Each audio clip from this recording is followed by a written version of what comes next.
A kú dédé àkókò yìí níbi gbogbo tí ẹ bá ti ní àǹfààní láti máa wò wá ní ìkànnì Ajíàrà Màlífà TV. Ojú tí ẹ fi ń wò wá ò ní fọ́, etí tí ẹ fi ń gbọ́ wá ò ní di lágbára Ọlọ́run Ọba. Iléeṣẹ́ ọlọ́pàá ẹ̀ka ti ìpínlẹ̀ Èkó la gbọ́ wípé wọ́n ti rọ́wọ́ tó àwọn afurasí ọ̀daràn kan pàápàá jùlọ eléyìí tí wọ́n gba ọkọ̀ lọ́wọ́ ẹni tó ní tí wọ́n sì tà á ní ẹ̀ẹ́dẹ́gbẹ̀ta náírà gẹ́gẹ́ bí wọ́n ṣe fìdí ìròyìn múlẹ̀. Iléeṣẹ́ ọlọ́pàá ní ìpínlẹ̀ Èkó la gbọ́ wípé wọ́n ti rọ́wọ́ tó àwọn afurasí ọ̀daràn kan eléyìí tí wọ́n já ọkọ̀ Toyota Corolla gbà tí wọ́n sì tà á ní 500,000 naira. Ẹ̀ka tó ń rí sí ọ̀rọ̀ tó ní ṣe pẹ̀lú iṣẹ́ ìwádìí àti ọ̀tẹlẹ̀múyẹ́ ti agbègbè Ìlàsàn Division nípínlẹ̀ Èkó la gbọ́ wípé wọ́n mà ti rọ́wọ́ tó àwọn 5 kan eléyìí tí wọ́n jẹ́ afurasí tí wọ́n máa ń já ọkọ̀ gbà jí ọkọ̀ gbé lọ́wọ́ ẹni tó ní, eléyìí tí wọ́n ní wọ́n tún mú ẹnìkan eléyìí tó ń ra ọkọ̀ náà lọ́wọ́ wọn. Gẹ́gẹ́ bí wọ́n ṣe fìdí ìròyìn múlẹ̀, wọ́n nínú ọjọ́ kìíní oṣù kẹjọ ọdún 2025 ní ẹni tó jẹ́ ọlọ́kọ̀ kan ló wáá fi ẹjọ́ sùn wípé àwọn mẹ́ta kan gba ọkọ̀ lọ́wọ́ òun. Wọ́n ní bọ́rọ̀ náà ṣe ṣẹ̀ ní wípé wọ́n gbé òun gẹ́gẹ́ bí ọkọ̀ eléyìí tó jẹ́ wípé ó ń gbé ọkọ̀ elérò tá a mọ̀ sí bíi Uber. Wọ́n lóun fẹ́ gbé wọn lọ sí agbègbè Platinum Way, Jákàndé, Lẹ́kí. Gẹ́gẹ́ bí wọ́n ṣe sọ, wọ́n ní òun gbé ọkọ̀ òun eléyìí tó jẹ́ ọkọ̀ dúdú Toyota Corolla náà lọ síbẹ̀ pẹ̀lú èròǹgbà láti gbé wọn lọ sí ibi tí wọ́n fẹ́ lọ. Wọ́n ní ìbá díẹ̀ tí wọ́n fi rìn síwájú, kò pẹ́ ní ọ̀kan lára wọn mú ìbọn ìléwọ́ eléyìí tó jẹ́ ti àgbélẹ̀rọ tá a mọ̀ sí local made pistol, ó bá nà án sí i létí.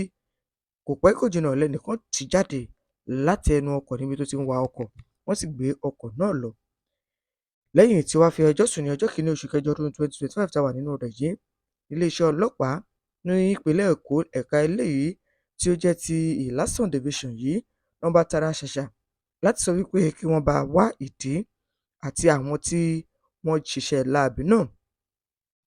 Lẹ́yìn ọ̀rẹyìn wọ́n rọ́wọ́ tó àwọn 5 kan eléyìí tí wọ́n porúkọ wọn ní Favour Sunday ọmọdún 25, Ikiot Moses ọmọdún 28, Dixon Igbobua Arizin ọmọdún 37, Joshua Adédàmọ́lá ọmọdún 27, Daniel Johnson ọmọdún 26. Ní ìtẹ̀síwájú iṣẹ́ ìwádìí náà ni wọ́n jẹ́ kó yé àwọn iléeṣẹ́ ọlọ́pàá wípé àwọn lóòótọ́ làwọn gba ọkọ̀ lọ́wọ́ ọkùnrin náà táwọn sì ti tà á ní 500,000 naira fún ẹnìkan tí wọ́n porúkọ rẹ̀ ní Wàsíù Àrìnọlá ọmọ 40 ọdún, eléyìí tó jẹ́ pé ó ti tú gbogbo ẹ̀yà ara ọkọ̀ náà, ó ti tà á ní báńṣíbáńṣí. Eléyìí tí iléeṣẹ́ ọlọ́pàá wá fìdí ẹ̀ múlẹ̀ wípé wọ́n padà rí ọwọ́ tó ọkùnrin tó ń pè ní Wàsíù Àrìnọlá yìí yẹn ní ìpínlẹ̀ Ọ̀yọ́ ní Ìbàdàn. Wọ́n ní gbogbo ìgbìyànjú láti pé kí wọ́n rí mú náà ló padà já sí dáadáa. Wọ́n ní báyìí o, àwọn sì ń ṣe ìgbìyànjú láti wá ìbọn ìléwọ́ eléyìí tí wọ́n ní wọ́n fi ń gba ọkọ̀ lọ́wọ́ àwọn èèyàn tí wọ́n bá ti pè gẹ́gẹ́ bí Uber láti gbà lọ́wọ́ wọn. Gẹ́gẹ́ bí wọ́n ṣe wá tẹ̀síwájú, wọ́n ní ṣe rí ọkọ̀ eléyìí tí wọ́n gbà yìí ló jẹ́ wípé wọ́n ti pín yẹ́lẹyẹ̀lẹ táwọn ò lè rí ẹ̀rí ẹ̀ kó jáde mọ́, eléyìí tí wọ́n sì ti tà. Wọ́n tẹ̀síwájú ìròyìn náà ni wọ́n jẹ́ kó yé wa wípé ṣe rí àwọn afurasí ọ̀daràn yìí ni wọ́n yóò kó lọ sílé ẹjọ́ láti fojú ba ilé ẹjọ́.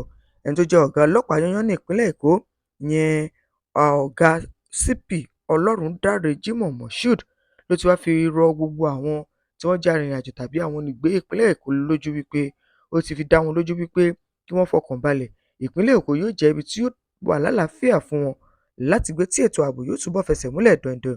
Ohun kan tí aráàlú ní láti ṣe ni wípé tí wọ́n bá ń kẹ́fín kankan yálà wọn ò tiẹ̀ tí ì ní ìdánilójú lórí ẹ̀, kó tètè fi máa tó iléeṣẹ́ ọlọ́pàá létí kí iléeṣẹ́ ọlọ́pàá lè ṣe ohun tó tọ́ àtòhun tó yẹ lásìkò tó yẹ.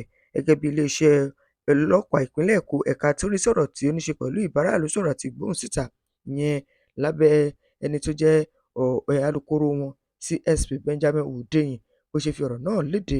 Níbẹ̀ ló sọ wípé àwọn wọ̀nyí tí wọ́n ti rọ́wọ́ tó yìí yóò fojú ba ilé ẹjọ́. Lórí ọ̀rọ̀ ọkọ̀ náà ní ilé ìpínlẹ̀ Èkó náà ni mo ṣì wà gẹ́gẹ́ bí wọ́n ṣe fìdí ìròyìn múlẹ̀. Wọ́n ní ṣé ẹ fẹ́ gbọ́, ẹnìkan eléyìí tó jẹ́ afọ ọkọ̀ tá a mọ̀ sí car wash attendant ní Aláùsá, ó mà la gbọ́ pé ó mà ti sálọ pẹ̀lú ọkọ̀ eléyìí tó jẹ́ ti ọ̀kan lára àwọn oníbàárà wọn. Gẹ́gẹ́ bí iṣẹ́ ọ̀tẹlẹ̀múyẹ́ ṣe ń lọ, wọ́n jẹ́ kó yé wa wípé ẹni yìí ni wọ́n ti rọ́wọ́ tó ní agbègbè Ìṣàgámù, léyìí tí ó gbé ọkọ̀, ìyẹn ẹni tó wá fọ ọkọ̀, ó gbé e sálọ. Ṣùgbọ́n báyìí wọ́n ní àwọn ẹ̀ka iléeṣẹ́ ọlọ́pàá, a gbọ́ wípé wọ́n ti rọ́wọ́ tó o nílùú Ìṣàgámù.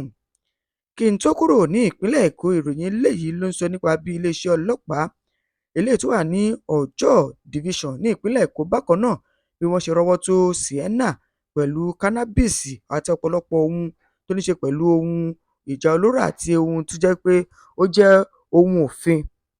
Gẹ́gẹ́ bí iléeṣẹ́ ọlọ́pàá ẹ̀ka ti Ọjọ́ọ̀ Division ní ìpínlẹ̀ Èkó ṣe fìdí ìròyìn múlẹ̀, wọ́n ní àwọn ti rọ́wọ́ tó Toyota Sienna vehicle kan, eléyìí tí àwọn ti rọ́wọ́ tó ọkọ̀ Toyota Sienna kan, eléyìí tí wọ́n fura sí wípé ìyẹn oògùn olóró cannabis àti oògùn olóró wà ńbẹ̀.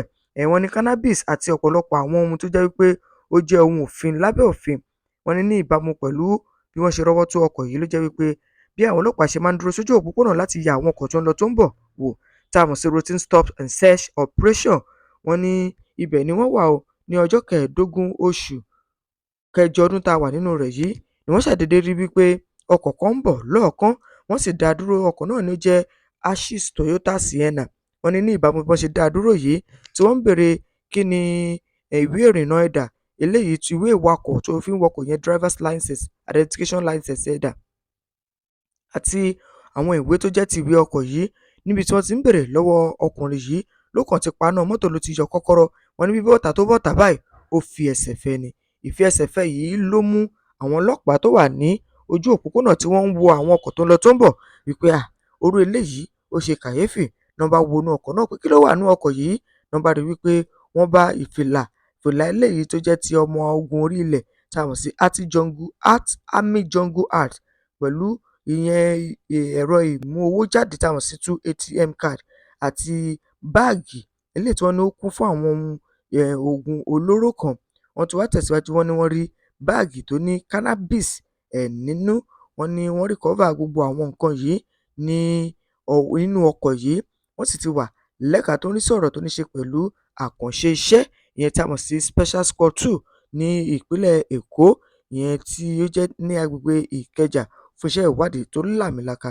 Ẹni tó jẹ́ ọ̀gá ọlọ́pàá ní ìpínlẹ̀ náà, ìyẹn CP Ọlọ́rundáre Jimoh Moshood, ó ti wá fi ọ̀rọ̀ náà léde wípé òun gbóríyìn fún àwọn tí wọ́n wà ní ẹ̀ka eléyìí tó jẹ́ ti Ọjọ́ Division Operation wípé wọ́n kú iṣẹ́ takuntakun. Kódà wọ́n ṣe tí wọ́n wà lójúfò tí wọ́n sì ṣe ohun tó tọ́ àti ohun tó yẹ lásìkò.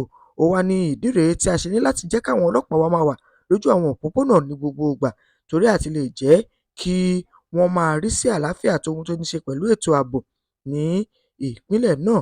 Ní ìbámu pẹ̀lú ọ̀rọ̀ yìí ni wọ́n jẹ́ kó yé wa wípé ọ̀pọ̀lọpọ̀ àwọn ohun eléyìí tó ń ṣẹlẹ̀ láwọn agbègbè yìí ló jẹ́ wípé a ní láti tẹ òjígìrì sí o pé àwọn tí ọ̀rọ̀ náà kàn tí wọ́n bá mú wọn sì bá fojú ba ilé ẹjọ́.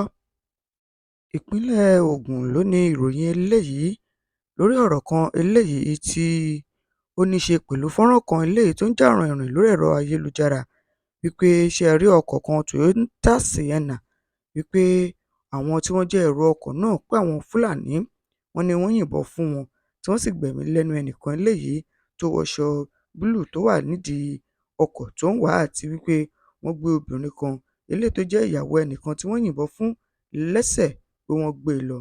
Iléeṣẹ́ ọlọ́pàá ní ìpínlẹ̀ Ògùn ti wá fi ọ̀rọ̀ náà léde gẹ́gẹ́ bí ẹni tí ó jẹ́ alukoro iléeṣẹ́ ọlọ́pàá ìpínlẹ̀ Ògùn bó ṣe fi ọ̀rọ̀ náà léde. Níbẹ̀ ló ti sọ wípé irọ́ tó jìnnà sódodo ni nítorí pé àwọn ṣàdédé rí pé fọ́nrán yìí bẹ̀rẹ̀ sí ní gbojú ẹ̀rọ ayélujára kan láti bí ọjọ́ díẹ̀ sẹ́yìn, eléyìí tí wọ́n fi sọ pé ìṣẹ̀lẹ̀ náà ńkọ́ ó ṣẹ̀ṣẹ̀ ṣẹlẹ̀ ní ìpínlẹ̀ Ògùn. Ó ní àwọn fẹ́ fi dá gbogbo ìlú lójú, pàápàá gbogbo olùgbé ìpínlẹ̀ Ògùn àti àwọn tí wọ́n jẹ́ òṣìṣẹ́ ìpínlẹ̀ Ògùn àti àwọn tó jẹ́ pé wọ́n jẹ́ àlejò ní ìpínlẹ̀ Ògùn wípé irọ́ tó jìnnà sódodo ni o. Wọ́n ní ìṣẹ̀lẹ̀ eléyìí tí àwọn èèyàn ń gbé padà sórí ẹ̀rọ ayélujára yìí ó ti wáyé láti ọdún 2022 ní agbègbè eléyìí tí ó ní ṣe pẹ̀lú Ọ̀yọ́ sí ìpínlẹ̀ Ògùn. Ó ní ní kété táwọn rí ìròyìn yìí làwọn tètè pe àwọn tí wọ́n jẹ́ akẹgbẹ́ àwọn tó wà ní ìpínlẹ̀ Ọ̀yọ́ pé ẹ gbọ́ ṣé lóòótọ́ nìkan báyìí ṣẹlẹ̀. Wọ́n ní lẹ́yìn ọ̀rẹyìn pẹ̀lú gbogbo iṣẹ́ ìwádìí ni wọ́n rí wípé fọ́nrán tó ti pẹ́ tipẹ́tipẹ́ gan-an ni. Alukoro iléeṣẹ́ ọlọ́pàá ní ìpínlẹ̀ Ògùn ti wá jẹ́ kó yé gbogbo aráàlú wípé fọ́nrán tí wọ́n ń wò yìí wọn ló ti pẹ́ tí fọ́nrán yìí ńkọ́ tó ti jáde Fún ìdí èyí kí ọ̀pọ̀lọpọ̀ wa ká wà ní ìfọ̀kànbalẹ̀ torí wípé ọdún 2022 ni ìròyìn náà ti jáde. Gẹ́gẹ́ bí wọ́n ṣe fìdí ìròyìn náà múlẹ̀ ní iléeṣẹ́ ọlọ́pàá ní ìpínlẹ̀ Ògùn lábẹ́ ọ̀gá yanyan ìyẹn Lánrè Ògúnlọ́wọ̀ PhD. Alukoro iléeṣẹ́ ọlọ́pàá ìpínlẹ̀ Ògùn ní ẹ fọkàn balẹ̀ o, kò sí kọ́nu-kọ́họ lórí ọ̀rọ̀ fídíò tó ń jà ràìnràìn lórí ẹ̀rọ ayélujára. Ìpínlẹ̀ Ògùn náà sì ni ìròyìn eléyìí níbi tí wọ́n sọ wípé wọ́n ní ẹnìkan eléyìí tó wà lórí ẹ̀rọ ayélujára eléyìí tó jẹ́ wípé a mọ̀ sí blogger ni wọ́n ní ó mà ti ń gbé ọ̀rọ̀ kan léde tí wọ́n ní ẹni tó sọ ọ̀rọ̀ náà jẹ́ Shima. Wọ́n ló sọ̀rọ̀ lórí ọ̀rọ̀ àwọn ọmọ ẹlẹ́gbẹ́ òkùnkùn ní ìpínlẹ̀ Ògùn pé àwọn ọmọ ẹlẹ́gbẹ́ òkùnkùn ní ìpínlẹ̀ Ògùn ń peléke sí i ni. Iléeṣẹ́ ọlọ́pàá ní ìpínlẹ̀ Ògùn lábẹ́ ọ̀gá ìyẹn Lánrè Ògúnlọ́wọ̀ PhD wọ́n ti wá fi ọ̀rọ̀ náà léde láti ẹni tó jẹ́ alukoro CSP Ọmọlọ́lá Odùtọ́lá wípé irọ́ tó jìnnà sódodo ni o. Wọ́n ní kódà ní ọjọ́ tí wọ́n máa ń ṣe ayẹyẹ wọn gan eléyìí tó jẹ́ 7/7 ọdún 2025 wọ́n ní àwọn ò gbọ́ pẹ́kẹ́ nínú ìpínlẹ̀ Ògùn. Ó ní ó ti lòdì sí ìfiléde kan tí ẹni tí ó jẹ́ Shima yìí tó ń fi léde lórí ẹ̀rọ ayélujára. Àwọn á tẹ̀síwájú wípé ṣé ẹ rí ọ̀pọ̀lọpọ̀ àwọn tó jẹ́ pé wọ́n wà lórí ẹ̀rọ ayélujára ní wọn ò kún ojú òṣùwọ̀n tó. Wọ́n ní gẹ́gẹ́ bí iléeṣẹ́ ọlọ́pàá ṣe rí ìròyìn náà ó ṣeé ṣe fún wọn láti má fi èsì sí, ṣùgbọ́n ìdí tí wọ́n ṣe fi èsì sí ọ̀rọ̀ náà ni wípé kó má kó ìpayà bá àwọn aráàlú. Ìdí rèé tí iléeṣẹ́ ọlọ́pàá ní ìpínlẹ̀ Ògùn lábẹ́ ọ̀gá yanyan CP Lánrè Ògúnlọ́wọ̀ ṣe wá ń fi ọ̀rọ̀ náà léde wípé irọ́ tó jìnnà sódodo ni o. Eléyìí tí alukoro tí ó ń gbẹnu iléeṣẹ́ náà sọ ní alukoro Ọmọlọ́lá Odùtọ́lá CSP. Ó sọ wípé kí gbogbo ìpínlẹ̀ Ògùn pàápàá gbogbo olùgbé ìpínlẹ̀ Ògùn àti àlejò àti ẹni tó jẹ́ pé ó ń ṣiṣẹ́ òòjọ́ rẹ̀ ńbẹ̀ kí wọ́n fi ọkàn balẹ̀ ṣẹ́rí ọ̀rọ̀ tó ní ṣe pẹ̀lú ọmọ ẹlẹ́gbẹ́ òkùnkùn. Gbogbo àwọn ọmọ ẹlẹ́gbẹ́ òkùnkùn gbogbo àwọn ọmọ ẹlẹ́gbẹ́ òkùnkùn tí àwọn ti rọ́wọ́ tó pátápátá ló jẹ́ wípé eléyìí tí wọ́n ti fojú ba ilé ẹjọ́ èyí tó jẹ̀bi ti wà ní ibi tó yẹ kó wà, èyí tí ò jẹ̀bi wọ́n sì ti dá wọn sílẹ̀. Ọ̀rọ̀ rèé ní ìpínlẹ̀ Ògùn níbi tí alukoro ti ń fi èsì wípé ṣé ẹ rí ọ̀rọ̀ kan tí ẹnìkan tó ní ọ̀rọ̀ tó ní ẹ̀rọ ayélujára tí a mọ̀ sí blogger tí wọ́n pè ní Shima tó ń sọ léde yìí òfúùtù fẹ́ẹ̀ tẹ̀ àṣà tí ò ní kọhun nínú kí aráàlú kí wọ́n jìnnà sórúfẹ́ ọ̀rọ̀ bẹ́ẹ̀ torí wípé irọ́ ló wà níbẹ̀. Tó bá jẹ́ ìgbà àkọ́kọ́ rèé tẹ́ ẹ darapọ̀ mọ́ wa ní ìkànnì Ajara Malifa TV, ẹ subscribe sí ìkànnì yìí, ẹ hàn notification button, ẹ like, ẹ comment, ẹ bá wa share. Àjọṣepọ̀ wa la fi lè ṣe àṣeyọrí. Jẹ́ ká pàdé ní comment section. Kí lójú wòye yín? Ẹ ṣeun, ẹ kú ìfẹ́.